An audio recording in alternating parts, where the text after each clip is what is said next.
All right, ladies and gentlemen, we welcome you back. You may recall yesterday we informed you that the Democratic, that's right, he's a Democrat, Sheldon Silver, the Speaker of the New York State Assembly, he was arrested. And he is accused of $4 million bribery and kickback scheme. Yet one of the first people to speak out in his favor and defend him was the mayor of New York. But the mayor of New York, don't forget, also defended the Sandinistas and Fidel Castro. So, I don't know if Sheldon Silver should get all that excited. Joining us now is Fred Dicker. He is state editor and columnist at the New York Post and host of Fred Dicker Live. Hello, sir. Good to talk to you again. Hey, greetings from Albany. Great to speak to you. Oh, I love the way you say greetings from Albany. All right, so this is very serious. Will Sheldon Silver resign, be forced to resign, or how long could this go on before something happens to him? Well, this is huge. You're absolutely right. We don't know yet. It was a bombshell that hit here. Not that Albany is not used to a lot of bombshells. You remember the name Eliot Spitzer, amongst others. But this is very serious. The governor, Andrew Cuomo, may be at least indirectly involved because the governor had appointed a commission that was looking into scandals here, public corruption, and then he folded it. And that's why this investigation of Silver came about. The U.S. Attorney, Preet Bharara, is the one leading this, and he jumped in after Cuomo folded his own anti-corruption commission. The sense is that Sheldon Silver will not resign. He's in major trouble, but he's going to try to hold on, if only because he can use the perks of his public office now to help defend himself. Right, and he was released on $200,000 bond, we should say, following a court hearing. But let's get back to Cuomo for a second. Because I think I had a Hank Scheinkampf on yesterday, and he said, no. I think this stinks to high heaven. What was the stated reason for the dissolving of that commission, and what was the timing, and what were they working on, Fred? Were they involved with the Sheldon Silver investigation directly when Cuomo said, back off, you're done? Let me mention, Hank Scheinkampf was on Cuomo's payroll, so I'm not surprised that he said what he said.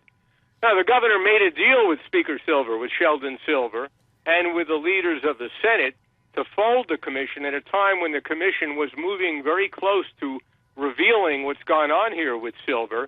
The cover excuse was that the legislative leaders had agreed to a package of reforms that were going to really make this place, Albany, the state government, so much more ethical. It never happened in any significant way.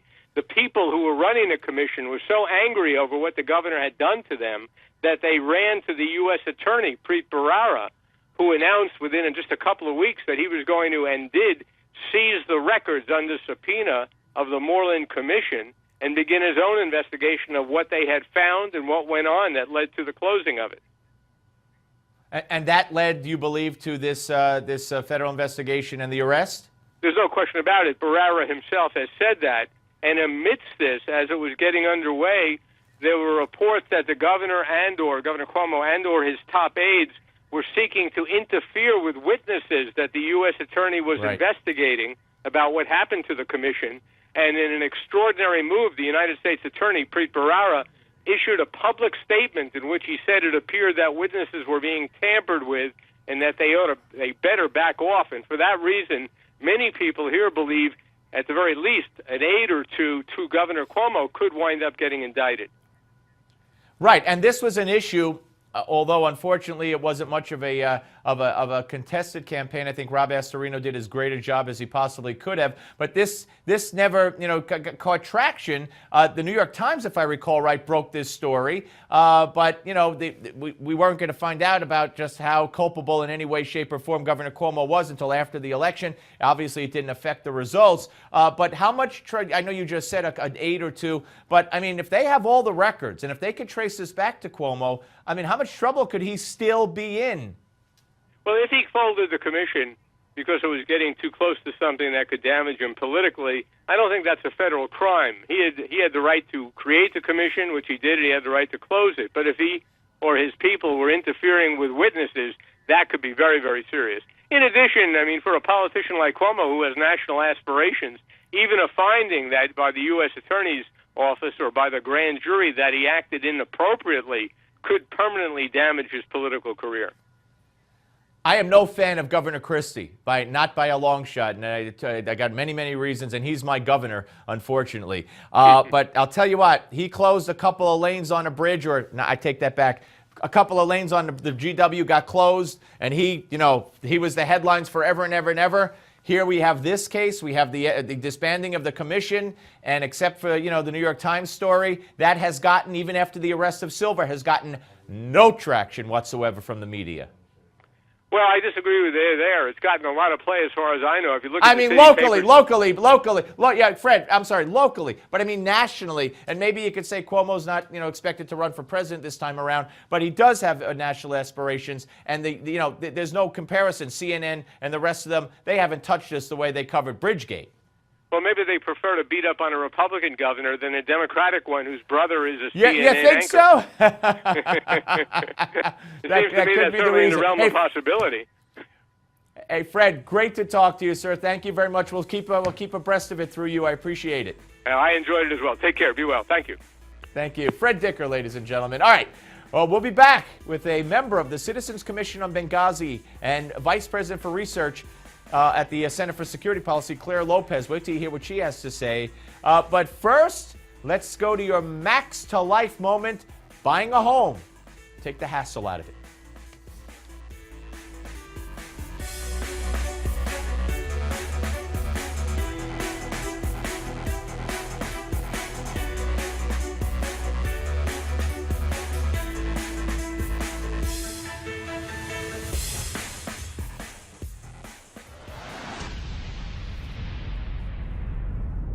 House hunting shouldn't have to be a hassle. Instead of doing the things the old-fashioned way, why not put the smarts in your smartphone to work by downloading these apps?